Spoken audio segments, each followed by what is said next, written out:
this is not AI. If you're a video editor and you're wondering which GPU is best for you, I've got some good news for you because I've spent the last couple of months benchmarking GPUs like crazy. The best and most expensive GPU is not necessarily the best for you. This is the ultimate guide for 2026, and these aren't even all the GPUs that I've tested. It's time your CPU is not the bottleneck anymore. MSI Radeon A18HX featuring the AMD Ryzen 9 9955HX 3D processor with 16 performance cores and 144 megabytes of second-gen AMD 3D cache technology. Not just the world's fastest mobile gaming processor, but also a great workhorse for creators. It's for those with extreme performance needs and no compromises. MSI Overboost Ultra technology delivering 175 watts of graphics power to the RTX 5090 plus additional 85 watts to the AMD Ryzen 9 9955HX 3D processor. That's a 260 watt total portable power, and the CPU allows full overclocking for the enthusiasts. Plenty of I/O including 2 USB 4 ports, full-size SD card reader, and an RJ45 port. 18-inch mini LED 4K display with 120Hz and display HDR 1000. Gen 5 NVMe with a dedicated heat pipe for cooling. Whether gaming, creating, or AI workloads, it delivers in all fronts. Check out more information in the description below, as well as our full video on this laptop. Thanks AMD and MSI for sponsoring this part of the video. By the way, if you want to pick up any of the GPUs, I'm going to leave my links in the video description below. They are affiliate links, which means that if you pick up any of the GPUs, I will get a small commission at no extra cost to you. But that helps us keep this channel going, so thank you very much if you choose to do so. My test bench setup, what am I using? I am using Intel 12900K, and very importantly, I haven't got the iGPU enabled. So the CPU is not giving any benefit to any of the other ones. So we are actually testing the card's media engines, which you'll learn more about in a minute, but there's no iGPU on, just the cards, which is different from CPU testing when we're testing CPUs. We're using 64 gigabytes of DDR4 3600 megahertz RAM. We're using Samsung 980 Pro SSD for our SSD, 360mm AIO from Arctic, the Freezer 2, the previous version, and 1200 watt Be Quiet power supply. If you want to check any of those out, I'm going to leave the link in the description below. Okay then, let's move on to Premiere Pro, and what you can see over here is a huge set of numbers and going in depth. And as you can see, there's long GOP standard, interframe standard, raw standard, and GPU effects standard, and then extended effects. They're completely different codecs, different types of things, what we're playing back. But here you can see a huge difference. And as you can see from these charts, I've got more than just these GPUs that we have in here. I have tested finally the latest AMD ones, which we're really going to see how good is the latest AMD GPUs for video editing. And then previous generation AMD, and then previous generation Intel and nvidia as well. Another very important note before diving into these benchmarks, this specific version of Premiere Pro and Puget Bench that I'm using does not support 10-bit H.264 and 5 422 playback on the 50 series GPUs. So here you're not going to see the huge jump ahead of the 50 series GPUs when you're playing back the H.264 10-bit 422, for example. Previously, this was only available on software playback, so CPU was playing this back, but now the 50 series can do that, but this benchmark does not show that. Why? Adobe actually removed the ability to play back H.265 on third-party plugins and so on, so you can't really test that on Puget Bench. The newer version does test a little bit different things, but we're still not going to see the actual benefit of this.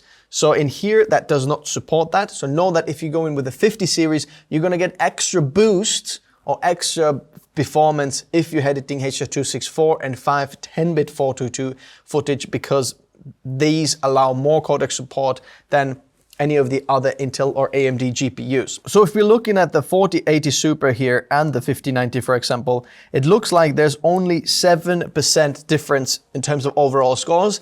Well, the 50 series actually has more increased performance just because of this. But regardless, we're still gonna find out which one is better. Another thing to mention is that Premiere Pro loves a lot of CPU power and RAM usage, not as much VRAM, whereas DaVinci Resolve loves more VRAM and then less RAM, if that makes sense. Also very important to mention. So if we're looking at the bottom, the RTX A1000, then you can see that roughly between that one and then the 5090, we have double of the performance in here, but not everything is the same, because if you're looking at this part over here, you can see that long GOP is not all equal. You can see that this one over here, the Asus Radeon AI Pro R9700, has got very high long GOP score. Actually, a lot better than actually nvidia, just because partly nvidia is not supported in there, but it also does a very, very good job. The 9070, again, very, very high score in there for that one. But I'm gonna leave this one over here for you to dive deeper into.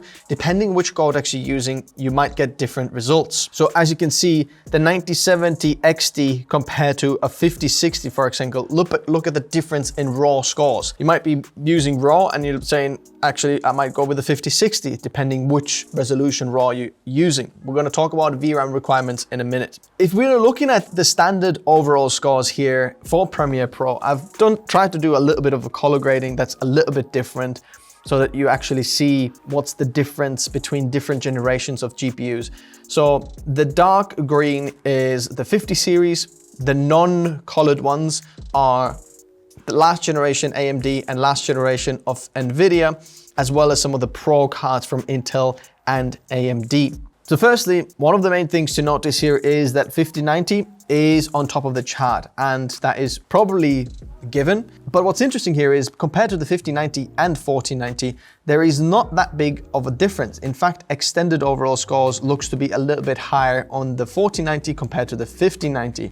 And here you can see that because of the codec difference and so on, there's not that big of a jump between 40 and 50 series, just because we can't really see the codec utilization on H.264 and 5 on the 50 series. Another interesting thing to mention over here is that the 7900 XT is slightly better than the 3090 TUF in my testing in here.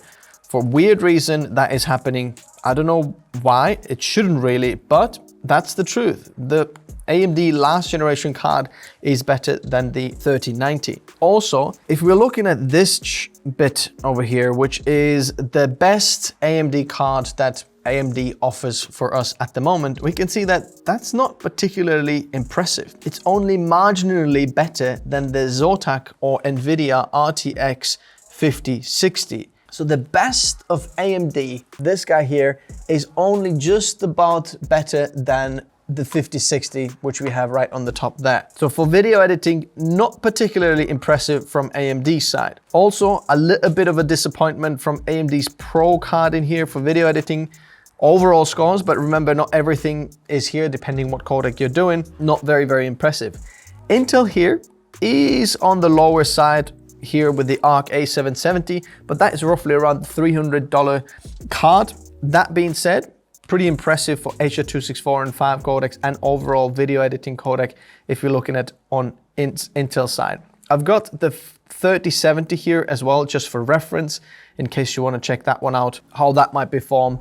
And the overall scores there, you can find that in there. Now moving on to After Effects, and even though GPU here is not the most important, there is some things that are still accelerated on the GPU on After Effects. So bear that in mind if you have a lot of VRAM and some of the GPU accelerated effects. GPUs will give you the boost in After Effects. So here you can see the overall scores and really the numbers and how everything lines up. Sometimes the Intel cards, for example, if you're looking at this point, it didn't complete the extended overall score, so we just got a standard score.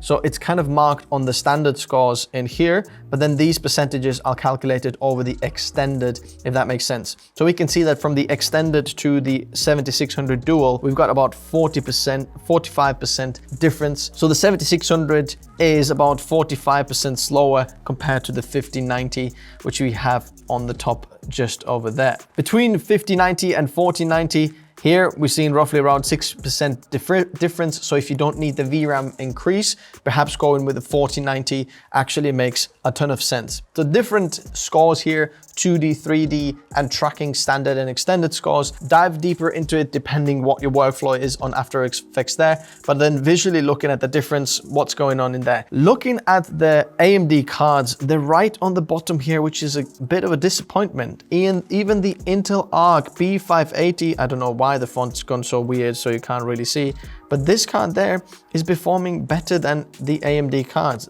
It's not particularly impressive from AMD's side. In fact, the last generation 7900 XTX is performing better than the newer ones. That at the same time, well, for what you're paying for this card, you can get a 4060 that performs quite a bit better. So there's a huge gap just around here. As you can see, the 4060 and A1000 is lower. There's a huge jump between those two and then slightly growing up this way. Congratulations! If you've reached this part of the video, you're in the top 13% of people's attention graph.